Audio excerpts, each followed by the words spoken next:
Good evening, everybody, and welcome to I'm Listening. Stay connected with Dr. Chris. I'm Listening is a 24/7, 365 initiative that works to destigmatize talking about mental health. And again, that's always our goal. Right now, we're all struggling with a lot of depression, anxiety, and insomnia. And so we're working to help you get tips and facts, but more importantly, letting you know that it's imperative that we talk about our mental health, because in doing so, we're helping ourselves, but we're also helping the mental health of those around us. We got a great show. We have Patti Stanger from Millionaire Matchmaker joining us, as well as Dr. Milo Dodson to talk about toxic work environments. Now, I want to start the show by letting you know that right now the U.S. is leading the world in coronavirus confirmations. The reason why I'm bringing that up is because I want to make sure that we are continuing to take social distancing and self-isolation seriously, because again, what we choose to do is going to impact our own health and mental health, but also the health and mental health of those around us. We have to continue to listen to the experts and the scholars and the scientists in the field as they tell us that we have to continue to wash our hands, keep distance from everyone around us. We can still be exiting our homes to go grocery shopping or to get some fresh air and sunlight, but please make sure you're honoring the 6-foot distance. I know it can be difficult. We're all starting to get really stir crazy and lonely, and we're wanting to kind of fudge the rules and push those boundaries, but we have to look out for ourselves and those around us. So please honor and manage that better. Now, I want to talk for a minute about pleasure and leisure. Right now, it's important that we are maintaining structure and that we're starting our day by planning a day, getting washed, changing. We've talked about how important it is to transition from our casual time to our work time so that there's meaning. Time creep is real. And a lot of people are talking about the fact that they don't even know what time it is, or actually even sometimes what day it is. I saw someone post on their Facebook what the day of the week was, and I had a moment where I thought, wow, I didn't even realize that was happening myself. So again, I'm following all the tips that I'm giving you, but we're talking a lot about things like laziness. Now, for some individuals, their mental health is mandating that they are following up on work plans and that they're setting goals and they're writing and they're producing and they're on top of their emails. But for some of us, it's going to be important that we are allowing some rest and downtime. Now, we live in a hyper-productive culture, but our immune system, our mental health mandates that we are taking time away. So make sure you are napping and make sure you are resting now more than ever. It's okay to take a little bit of a step outside of our standard grind culture and just go easy on ourselves, centering pleasure and leisure. A lot of us have our identities tied to the work we do. And so some of us are struggling to understand who we are in the world now. If we've been laid off, unemployed, underemployed, or just changing our work-life balance. So again, give yourself a break. It's all about care and compassion. Because again, rest is restorative. So care and compassion means letting yourself off the hook a little bit if you're not following the structures that you are traditionally comfortable and expecting of yourself, and also doing the same for those around you. We want to also talk about our mental health. And so here is a little mental health check-in list. These are the things that we can do every day to be checking in on our self-care. So let's go through this list. The first thing you can do every day is start your day by asking yourself, what am I grateful for? That sets a positive tone, as opposed to reaching for your phone and looking at the news and recent corona updates, which instead starts your day with you feeling anxious and ungrounded. So again, start the day, ask yourself, what am I grateful for? Also, in what ways and with whom am I going to connect to today? Because again, we're working on reaching out to others, letting them connect to us, but also making sure we're not getting lonely and isolated, because it's about physical distancing, not social distancing. We also want to look at expectations we have on ourselves. It's going to be a new normal. You're not going to have your standard day or your standard routine. Be flexible, hold it loosely, allow yourself to have a day that is not necessarily the normal or the standard. Also, making sure you're going outside. In what ways am I going to go outside for sunlight and fresh air? Of course, in a self-isolative way, and also maintaining distance from others. And finally, how today am I going to move my body?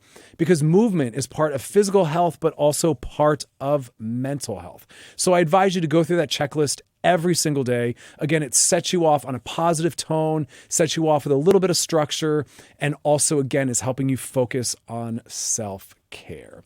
So now we're going to be joined by Dr. Milo Dodson to talk about toxic work environments. Dr. Milo, how are you? Welcome back. Hey, it's always a pleasure to see you. Good to have Dr. Drake back, as you called yourself last time. I'm gonna go with Dr. Obama today, actually. God, every time you come on the show, you're going to change it up, huh? Basically, that's what people, say either Drake, Swiss Beats, Tim Duncan, just all the above. You, a man of many, many names and faces. So let's talk a little Yeah. bit about work. We live in a culture that really obsesses with productivity. So just speak to us for a minute about the imperativeness of rest at this time. I mean, I think rest is always imperative and so crucial to just our overall life and well-being. But now more than ever, with the stressors being as high as they are and the anxieties around a pandemic, I think our top priority really, really needs to be rest.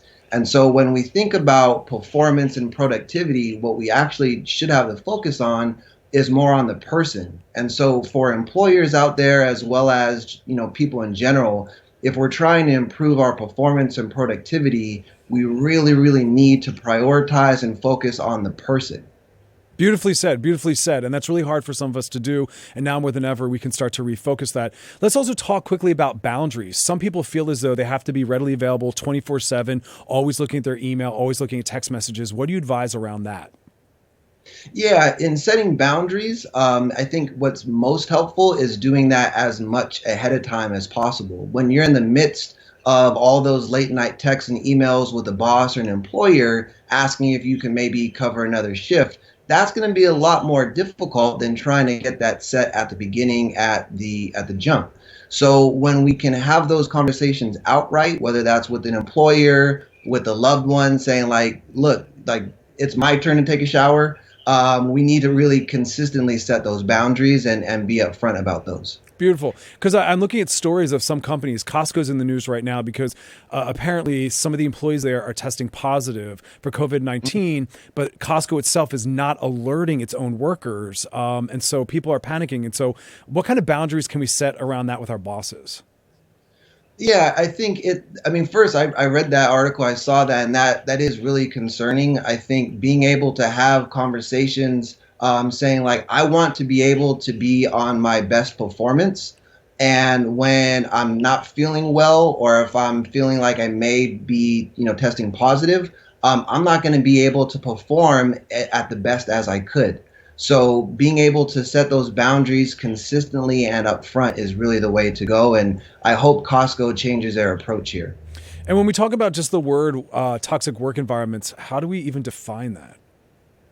Yeah, I think things that don't make us feel good, things that take away our sense of purpose, making work seem less meaningful. I think in the general sense here, we also have to think about the role that privilege plays because a lot of people don't get to work based off of their interests. It's really based off of need. And so sometimes people will be okay with tolerating some toxicity because they have to feed and provide for their family. And so when we're feeling like an environment's toxic, we really, really need to identify allies and distance ourselves from alligators. Oh, alligators. I've never heard it said like that, but that's powerful. Yeah, shout out to one of my mentors gave me that nice little alliterative tip there. Beautiful. So, again, in this time right now, I like what they brought the piece of privilege because I made a post on my social media about how much we need to rest right now. And some people jumped on that and they were correct. And they said, lucky for you and other people that they can do that. But they said, tell my employer that. So in what way can we maybe try to address with our employer the need to stay home with our family if they're anxious or they're needing us to provide some resources and services? Yeah, I mean, that's a very real and helpful reframe for those folks. So being able to have those conversations saying, look, I want to be able to give you my best. I want to be able to produce and perform at the level that I can. And so if I'm able to take this rest now, sure, I may take a step back in the short term productivity, but I'm actually going to give you more work in the grand scheme or in the long term. And so when we're able to understand what the employer's motivators are, which sometimes tends to be productivity, we can couch the way that we're asking for sick time or leave in those terms. Beautiful. We have some tweets. Are you open to answering them with us? Yeah, always. Beautiful. So for those that want to join the conversation, you can do so by tweeting at hashtag I'm listening. I'm listening is a 24/7, 365 initiative that helps us destigmatize talking about mental health. And tonight we're talking with Dr. Milo Dodson. And our tweet says, I work at a small store that isn't busy right now, and they want to cut our pay even though they let go of half of the people here. I can't afford a pay cut, but I fear I won't find another job. So how would someone like that manage such a situation? Ooh, that's a tough one. Yes. I think I really want to encourage people to, before we do anything else, just to stop and evaluate what's in front of us, evaluate what's an opportunity here. So if we're able to identify those allies, if we're able to connect with others to get that extra social support, even if it's from afar, I think that can give us a little bit more guidance and more longevity. The other thing is, in reality, if we're feeling like an environment's toxic or not always feeling the best, being able to plan and prepare an exit strategy ahead of time. So in the meantime, being able to tell ourselves, you know what, this doesn't feel good, this is temporary, and I have a plan in action, and then being able to take smaller steps to that long-term goal. I love that. And I want to apply a little pressure to some of the employers and just say, hey, be aware that your employees are there because they need a paycheck, not necessarily because they just have a joy or love for the job, and be very thoughtful about the fact that they're deeply impacted by cutting their pay. I mean, that's heartbreaking to me. Yeah, it is heartbreaking. And I also want to encourage and invite employers to consider that if you hear employees are scared, happened last week, if people are feeling scared because of pandemic, being able to have that first step be of empathy and validation and not having a verbal attack, right? So we want to be able to make sure that if people are expressing themselves, we're normalizing that and we're validating that. Oh, beautiful. All right. And we have one final tweet. It asks, my supervisor won't schedule me because I have a minor cough, and he heard, but I have no other symptoms. I need the money, but they won't pay for me to get tested. What do I do? So I guess the question's kind of centered around, I feel fine to return to work. They won't let me work. Do I work anyway? I mean, how do you break that down for someone? Man, I love these questions. They're really challenging us today, and I love it. What I would say, even when it's not dealing with coronavirus, we want to make sure that we're documenting things. And if we have documentation of perhaps a negative test, being able to show that. If we're saying like, look, I don't meet these criterion based off of the CDC's work, not just somebody, a politician or somebody talking. I can actually show you that I'm not positive here, and I can be responsible enough for myself to keep track of that. And it's important for me to continue to work here. And it's just a funky time, because I think what you're encountering is what I'm encountering, is that there's not a great solution for everything. It's an odd balance of like basic needs, but you need a job, but your family, and then you don't want to get sick or pass it along, but you got to go to work. There's not always a solution. No, and there's not an easy solution. I mean, kind of the nature of life. And so what's really, really important during these times for employees and employers is to approach all of this with patience and a non-judgmental attitude. And so when we're leading with compassion, that allows for everything else to kind of follow suit. So focused more on the person and not just the bottom line, not just profits, because when we look at the history of our infrastructure and business in the country, the companies who have focused on their employees and not just profits tend to do the best. And that's what I really hope comes out of this, is just more compassion for ourselves and for other people. Dr. Milo Dodson, thank you so much for being with us again. Always a pleasure. Thank you for having me. Thank you. All right. Coming up next, we have now Patti Stanger of Millionaire Matchmaker joining us. Patti, welcome to I'm Listening. Stay connected. Hi, how are you? I'm doing how you doing well. In quarantine? Oh, yeah. You know what? I'm trying to do all the things that I'm trying to get everyone else to do. I'm getting sunshine, movement, trying to eat nutritious foods. I'm doing my best. How are you doing? Good. It seems to be, time to clean your house and throw the crap away and cook. Are you? I want to buy all these I'm buying all these cooking gadgets online because I'm obsessed with cooking right now. So yeah. I think that might be the one positive thing that comes out of this, is me learning how to cook. That's great. That's if you're single, that's a great thing to, give your mate. And Cook dinner for them. Yeah, people are trying to get me to get into the cooking thing. So I wanted to talk to you about the impact you think that COVID-19, self-isolation, social distancing, how do you think that that's going to change the dating relationship game? It's a 50-50 thing. So 9/11, when it happened, I'm one of the few companies, they made a fortune when the banks opened up because people heard the call from their loved ones on the plane, and they were like, oh, my God, I don't want to die before I have love. I'm hoping, not financially, but I'm hoping this changes the game to people to have serious relationships and stop the hooking up and stop, not getting connected and being on their phones and dating ADD. I'm hoping that they realize when we get back to real life, this taught us a lesson that relationships are more important than technology. That's what I'm hoping. So how about this one? This is going to really set you off. Are you aware that people are still hooking up right now in our current environment with all that's going on in the pandemic? Yeah. Yes.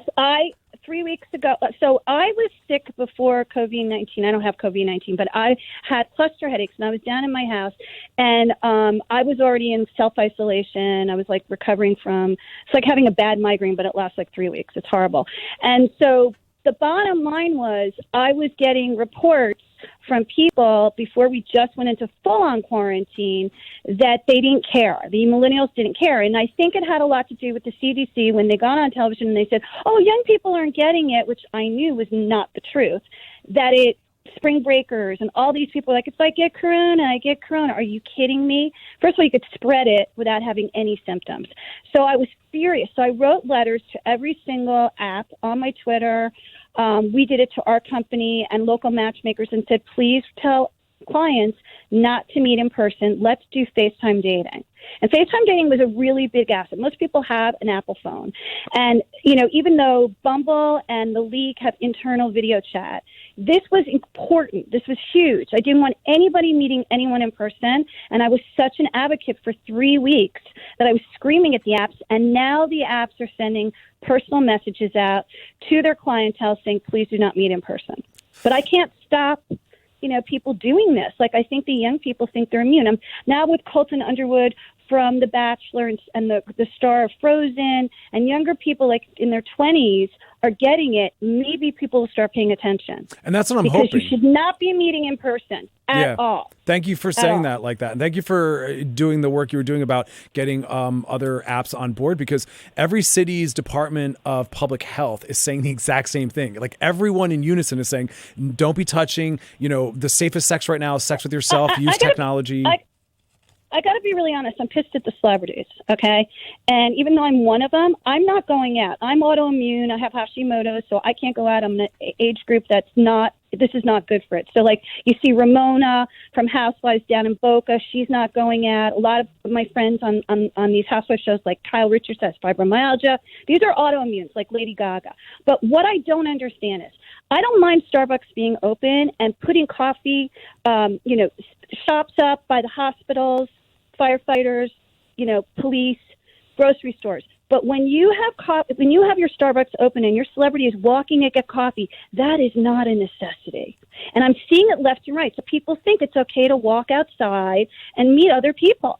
I can't tell you how many people are not social distancing. It's really sad. On the East Coast, they put plexiglass up on all the grocery cashiers to protect them. We don't have that on the West Coast. Right. So I know Gavin Newsom is doing a great job, and Mayor Garcetti. They're doing an amazing job considering what we're going through. But the bottom line is, why go out if you don't need to? Yeah, explain that to me. And I agree with you. And I think, like you're saying, some of the younger individuals, they feel invincible. Other people, they think they have enough money and resources. It's a joke, right? Because it's bike riding. I saw Nina Dobrev and Shaun White. How long have they been dating? And they're taking a bike ride around the street. Like, I'm sorry, this is not a time to take risk. This is a time to stay inside. And if you need sun, start taking vitamin D supplements like everybody else. I love that. Thank you for that so much. So are you hoping what I'm hoping, which is what will also come out of this, is a return to a more standard form of dating, like deeper level? Traditional courtship. I do believe that if you start FaceTiming, and by the way, here's a couple of rules on FaceTime. One, don't do it in your house where you show a lot of your personal stuff so they can figure out where you live. There are a lot of stalkers out there. Do it in your kitchen. Everyone's got a kitchen, bright sunlight. You look the best in sunlight if you don't have a light like the Kardashians do. Second of all, connect.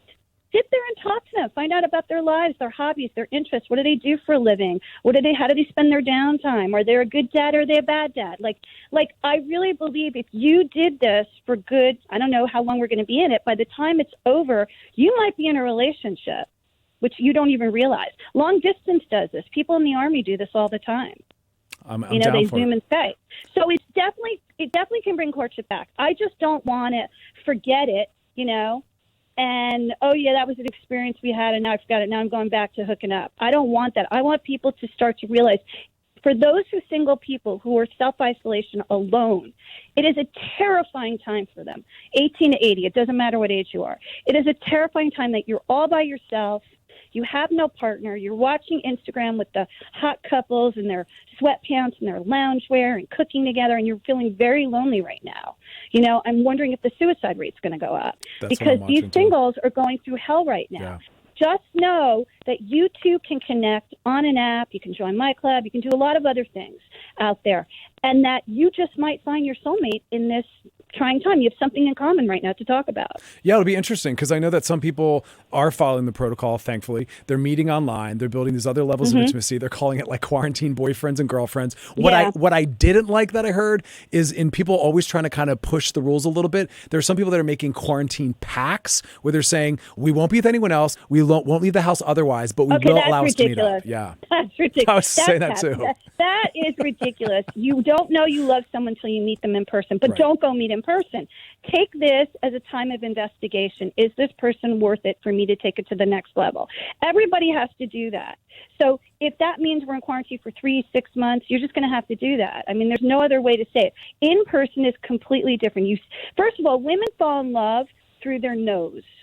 The neurotransmitter in their nose smells the man to know whether or not they want to proceed. And then the second step is their ears. So they can semi-fall in love with you if they're listening to you. Men are all visual. So a lot changes when you meet in person. You might have this great love affair on FaceTime, and you get in person, and you're like, that didn't work. Wonk, wonk, wonk. You know what I mean? That's right. You got to take it slow and not believe the hype. All Get right. to know someone.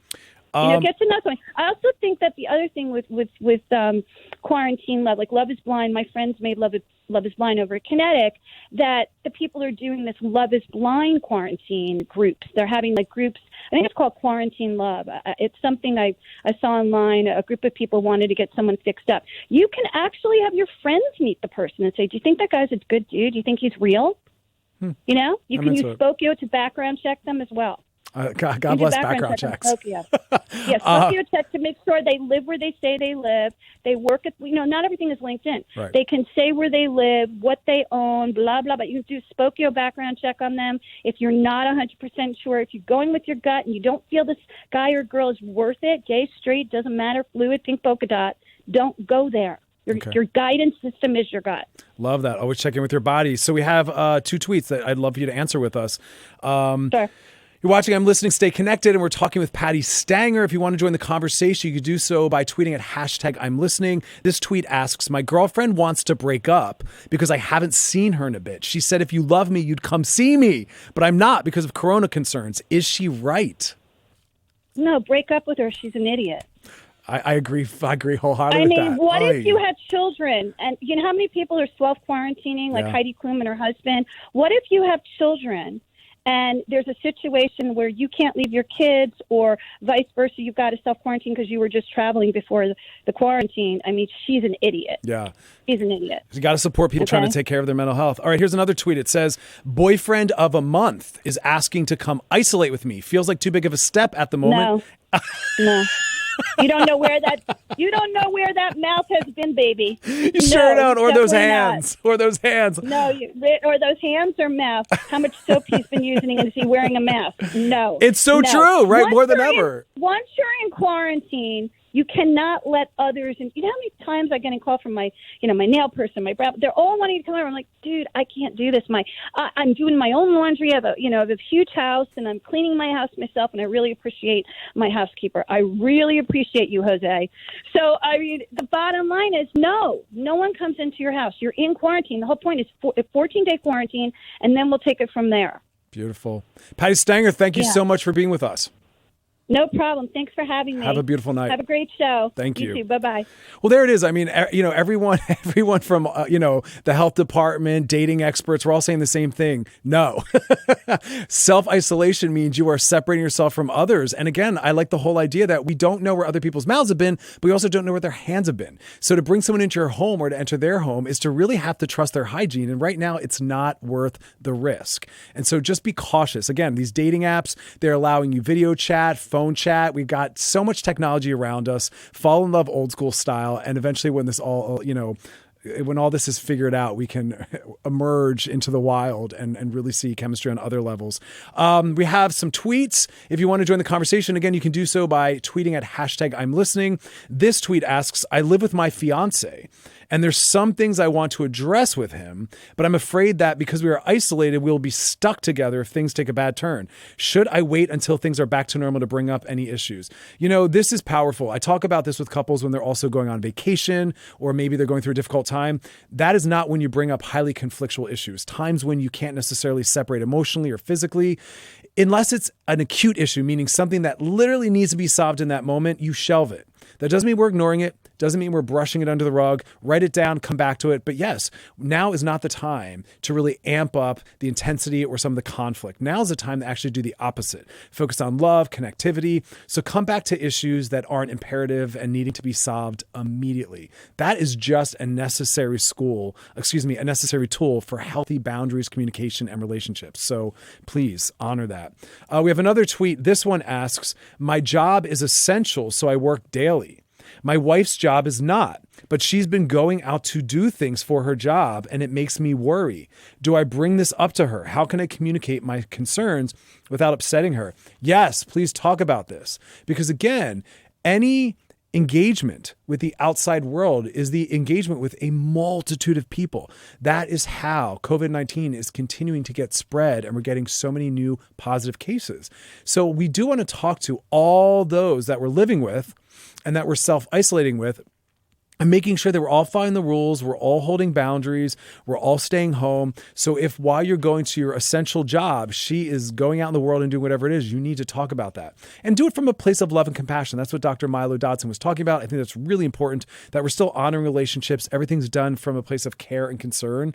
And it's reasonable. It's reasonable to say, I'm really, really worried about your engagement with the outside world. So please honor the boundaries that we've set. All right, we have a caller. We have James from Vermont on the line. James, you're on with Dr. Chris. How can I help you? Hey, yeah, James. I'm concerned about my sobriety. Okay. I'm letting my boyfriend stay with me for the duration of coronavirus, and I'm sober and off drugs and alcohol, but he continues to drink alcohol, and I'm just worried if it's going to put my sobriety at risk, or if I should be more concerned about the big picture. Yeah, I'm actually glad you're asking this, because I'm seeing a lot of people on social media that are just making everything alcohol related.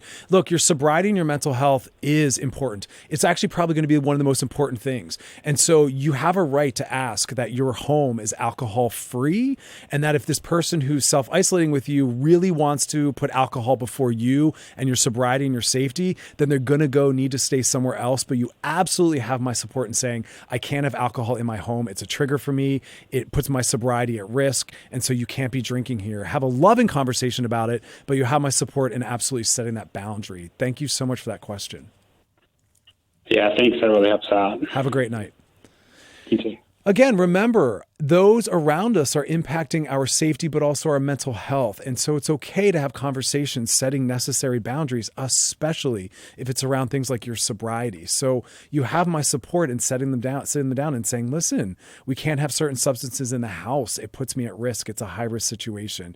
And for those that are in sobriety, also know that there's tons of 12-step meetings and therapists that are having sliding scale, teletherapy. They're offering free services. There's group support. There's a lot of resources available for those that can't access the normative ways that they help themselves stay, safe, healthy, and functioning. We have another tweet. This tweet asks, I woke up with a sore throat and I lost it completely. I can't focus on anything besides how my life will be ruined because of this. I called out of work and I can't bear to get near my kids. Please help. Yeah, a lot of us have a lot of anxiety. A lot of people are what we call somaticizing some of the things that are going on. They're starting to internalize and feel in their bodies some of the symptoms that we're talking about. So the first thing I want to remind you is that mental health and your immune functioning is all about monitoring levels of stress. So if you're feeling a lot of tension or anxiety in your body, it's a sign that you need to step away from some of the things that are creating or triggering that. Some people skew high anxiety. Some people have higher levels of OCD. Those are the individuals that have to really monitor the way that they're engaging news and conversations around symptoms and COVID-19. So please take advantage of the fact that we can barricade ourselves or put distance between ourselves and some of that. This is going to be going on for a long time. So you want to start to lay that foundation now. Also, don't do a lot of monitoring of symptoms because, again, we can start to really develop them without necessarily meeting the criteria. So be very, very, very thoughtful about not checking in with your body consistently.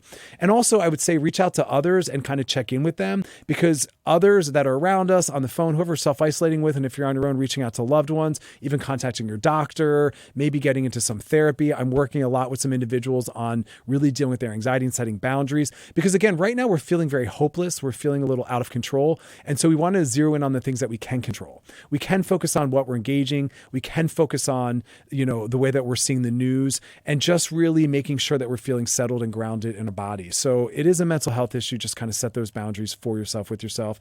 I want to thank you for joining us. Tomorrow we will be back. We'll have Jake Shears joining us. And on Monday's show, we will have Dr. Oz, and we'll continue the conversation. If you want to join us by sending in your questions, you can do so at #I'mListening. Thank you all for being a part of our show. Take care of yourselves. Have an awesome, awesome night. And I want to, of course, thank Patti Stanger and Dr. Milo Dodson. You guys be well, and we'll see you tomorrow.